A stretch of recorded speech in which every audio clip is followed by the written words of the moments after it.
Kisah yang berawal dari sebuah akun Twitter bernama @simpleman yang menceritakan tentang pengalaman dua orang yang tersesat di sebuah desa misterius yang bernama Desa Gondomait, yang artinya adalah desa perenggut nyawa.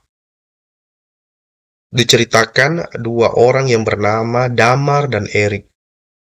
Damar yang ditunjuk sebagai ketua Mapala atau mahasiswa pencinta alam periode 2011-2012 di salah satu universitas yang terkenal di Surabaya. Pada saat itu teman-teman, akan diadakan untuk mendaki puncak Mahamir, di mana ada 4 universitas yang akan ikut bergabung bersama kelompok-kelompok Mapala yang sedang diketuai oleh Damar. Kegiatan ini cukup mendadak dan tidak ada anggota Mapala yang bisa membantu Damar untuk mempersiapkan kegiatan ini. Karena Damar adalah seorang ketua yang bertanggung jawab, Damar tetap bersikeras untuk melaksanakan agendanya walaupun seorang diri. Ketika itu, ada ketua sebelumnya yang bernama Erik yang memutuskan untuk membantu Damar walaupun dia sudah tidak menjabat sebagai ketua lagi. Teman-teman, sebuah cerita horor yang merupakan kisah nyata yang Tikaka kutip dari posmalang.com dengan judul cerita horor di Desa Gondomait, pengalaman misterius dua orang tersesat. Tikaka berharap teman-teman akan suka dengan cerita ini dan menambah referensi kepada teman-teman semua, khususnya buat para pendaki, teman-teman pendaki, ya, teman-teman yang pernah berkecimpung di dunia Mapala gitu, dan sampai sekarang tetap eksis dalam dunia pendakian. Dan sudi kiranya Tikaka mohon untuk teman-teman dapat membantu pengembangan channel ini menjadi lebih baik, berkembang, maju, bermanfaat, dan menghibur teman-teman semua dengan cara like, subscribe, dan membagi video maupun channel Tikaka melalui media sosial teman-teman. Terima kasih yang sedalam-dalamnya, yang sebesar-besarnya Tikaka ucapkan, sampaikan kepada teman-teman yang telah ikhlas dan sudi membantu pengembangan channel ini. Teman-teman, kita lanjutkan kisah horornya.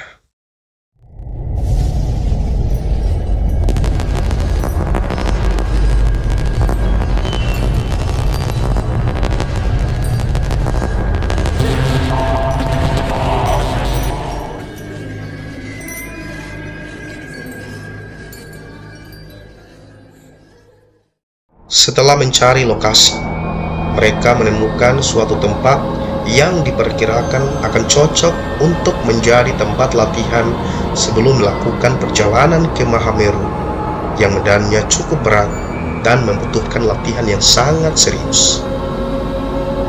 Mereka memilih suatu tempat yang tidak biasa disebutkan namanya untuk tempat latihan mereka karena suhu di sana sama dengan suhu Mahameru. Erik dan Damar melakukan perjalanan ke lokasi tersebut, teman-teman.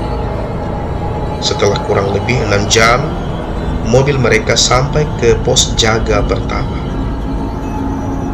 Namun, hal yang sangat aneh terjadi karena saat itu tidak ada yang menjaga pos di sana. Karena lokasi ini bukan jalur pendakian resmi. Jalur ini merupakan jalur yang biasa dikunjungi oleh pengunjung. Karena tempat ini merupakan salah satu tempat objek wisata yang terkenal di daerah tersebut. Jika mengikuti prosedur teman-teman, seharusnya Damar dan Erik melapor ke penjaga pos, karena tidak ada seorang pun yang datang. Mereka menunggu sampai berjam-jam, hingga akhirnya mereka memutuskan untuk meninggalkan KTP dan menulis catatan di pos tersebut. Awalnya Damar sempat ragu karena tidak ada kepastian penjaga pos akan datang, dan akhirnya mereka meninggalkan KTP di pos 1 dan memberi catatan bahwa mereka sudah masuk ke lokasi. Mereka masuk ke hutan dan pohon-pohon yang tinggi. Saat itu menunjukkan pukul 20 tepat. Tetapi langit sangat gelap dan keadaan yang sangat sunyi, tidak terdengar suara apapun. Seketika Erik mengatakan bahwa, kata mbahku, jika sepi begini biasanya ada hantunya. Namun Damar langsung mengingatkan Erik, ketika berbicara harus berhati-hati, apalagi di tempat yang seperti ini. Saat mereka sedang menyusuri hutan, teman-teman, tiba-tiba Damar mendengar suara ayam. Tetapi yang menjadi hal aneh adalah Erik tidak mendengar suara apapun. Damar mulai cemas dan merinding karena kata orang pencinta alam, jika berada di hutan mendengar suara ayam, itu pertanda tidaklah baik. Tiba-tiba, teman-teman, Damar mengatakan dia ingin buang air kecil. Tidak lama kemudian tercium aroma bunga kamboja yang sangat menyengat. Erik melihat ada sosok di balik pepohonan yang tadinya Erik ingin memanggil Damar, tetapi posisi Damar cukup jauh dari tempatnya Erik. Karena penasaran, teman-teman, Erik mencoba melihat sosok apa yang di balik pohon itu. Si Erik melihat sosok yang tinggi dan berdiri di bawah pohon dengan menggunakan kain putih. Warna putih saat itu dilihat sangat kontras karena keadaan yang cukup gelap. Sosok itu merupakan sosok kuntilanak. Tetapi, teman-teman, hantu itu hanya diam dan hanya menatap si Erik. Kemudian Erik berpaling dan menyusul Damar. Erik sebenarnya sangat takut, teman-teman. Tetapi karena sudah menjadi anak alam yang sudah bertahun-tahun, hal seperti itu sudah sering ia dengar. Saat bertemu dengan Damar, Erik hanya diam dan tidak menceritakan hal apa yang dia lihat dan yang dia alami tadi. Akhirnya mereka sampai di tanah yang cukup lapang, dan di sana mereka sudah dekat dengan pos kedua, teman-teman. Damar yang menyadari bahwa dari tadi Erik hanya diam saja, langsung bertanya kepada Erik, ada apa? Dan Erik pun menceritakan hal yang dilihatnya tadi adalah sosok kuntilanak. Kemudian mereka melanjutkan perjalanannya. Mereka berjalan cukup lama, berjam-jam, tetapi mereka tidak kunjung sampai di pos yang kedua. Sampai mereka merasa sudah kelelahan dan berpikiran untuk membangun tenda di situ. Lalu, teman-teman, tiba-tiba terdengar banyak suara kaki berjalan dan suara gamelan dari kejauhan. Mereka mengikuti suara itu dan melihat orang-orang yang berjalan secara berjejeran. Orang-orang tersebut sedang memanggul keranda jenazah yang ditutupi oleh kain dan bunga melati. Hal pertama yang terlintas oleh mereka adalah, untuk apa orang-orang menguburkan jenazah malam ini? Dan apakah ada orang menguburkan jenazah di hutan ini? Mereka akhirnya hanya memperhatikan orang-orang yang menguburkan jenazah tersebut yang sudah dikafani, dan akhirnya mereka pergi. Hal aneh lain adalah mimik wajah orang-orang yang menguburkan jenazah itu terlihat bahagia. Tiba-tiba Danar mengeluhkan kalau selangkangannya sakit. Hal itu dirasakan setelah dia buang air kecil. Saat itu teman-teman, Damar sangat pucat dan sudah tidak sanggup berjalan lagi, dan dia kemudian bersandar di sebuah pohon. Sementara si Erik berusaha menyusul orang-orang tadi yang dia lihat untuk memintakan bantuan.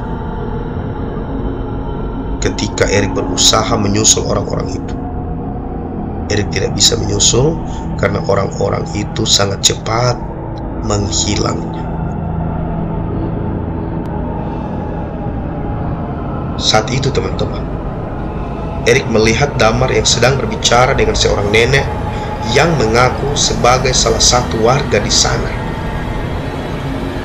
Dan nenek itu menjelaskan bahwa kondisi Damar yang seperti itu karena sudah buang air kecil tidak permisi.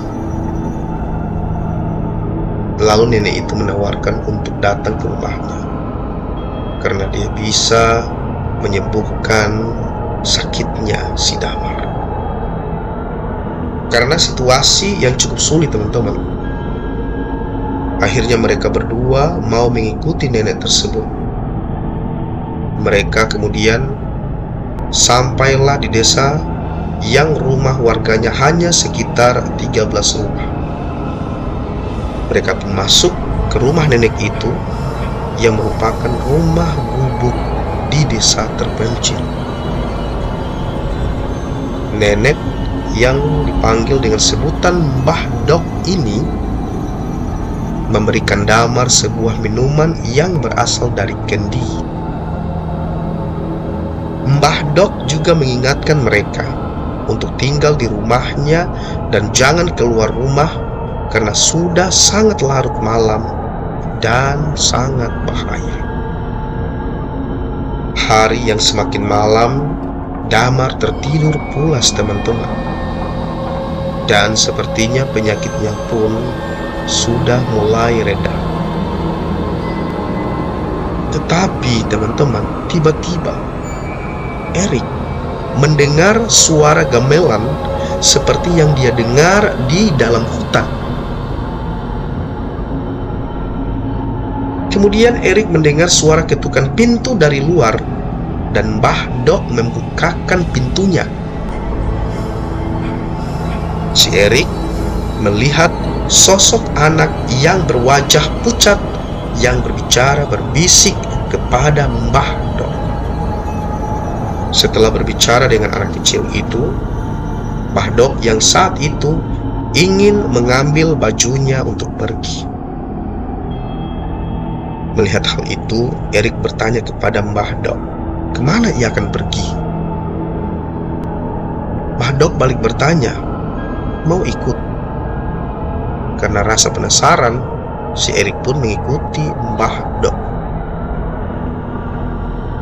Teman-teman, mereka pun kemudian sampai ke tempat proses pemakaman yang dipimpin oleh Mbah Dok. Dan hal anehnya, mimik wajah orang-orang di sana terlihat sangat bahagia. Hal yang menyeramkan adalah jenazah yang akan dikuburkan itu adalah sosok anak kecil yang berwajah pucat yang mengetuk pintu Mbah Dok tadi. Erik sontak saja terkejut dan tidak percaya dengan apa yang dilihatnya, teman-teman. Sementara itu, Damar yang tertidur pulas terbangun dan melihat tidak ada siapapun. Damar pun melihat sebuah kotak kayu yang di dalamnya ada sebuah kain kafan yang telah diikat. Damar sontak terkejut melihat kain kafan itu, langsung meletakkannya ke batu. Seketika Damar balik badan dan tiba-tiba melihat sosok pocong yang berdiri di depannya. Hal yang sangat menyeramkan adalah ketika sosok pocong itu kemudian mengatakan, lepas talinya, lepas talinya. Tiba-tiba teman-teman, pintu rumah terbuka dan Mbah Dok yang melihat hal tersebut langsung mengusir pocong tersebut dan kemudian memarahi si Damar. Erik yang mulai berpikir akan meninggalkan desa ini karena banyak hal aneh bermunculan. Erik dan Damar pun sepakat bahwa banyak hal rahasia yang terjadi di desa ini. Ketika sedang berbicara dengan Damar, Erik melihat Mbah Dok mengintip di balik jendela dan dia memutuskan untuk pergi. Teman-teman, sekali lagi cerita horor di desa Gondomait, pengalaman misterius dua orang yang tersesat,